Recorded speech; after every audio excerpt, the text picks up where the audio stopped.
hindi ako kasali last year sa qualifiers ng palaro dahil hindi kami nakapasok ng Dabraa. And now is naka-champion kami. Gumawa kami ng history sa Davao Region na champion. Ilang years yung pagitan bago kayo naka-gold ulit? Hindi, sa history po is wala, hindi pa po naka-first time pa lang po. Magkaroon Ng gold. Opo.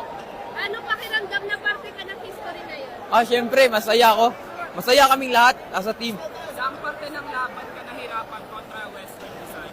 Mga second quarter po. Yan po, dikit po kasi yung score. Thank you din sa Davao Region. Thank you sa nagasuporta sa mga diha. Champion me. Nakuha na mo, wala mo na mo gibigo. And sa mga kababayan, sab na ako sa Agusan, sa Talakogon, thank you po sa inyo mga suporta tanan. Kung dili tungod sa inyo ang dili nagamotivate sa kuha, wala po ko dire. Sa ngayon is wala pa eh. Wala pa. Maybe next year naman. Meron pa akong isang year. Shout out ko sa akong mga parents. Robilin Baterbunya og si Papa Buboy Baterbunya og sa akong mga igagaw sa Agusan, mga parente. Shout out sa inyo tanan.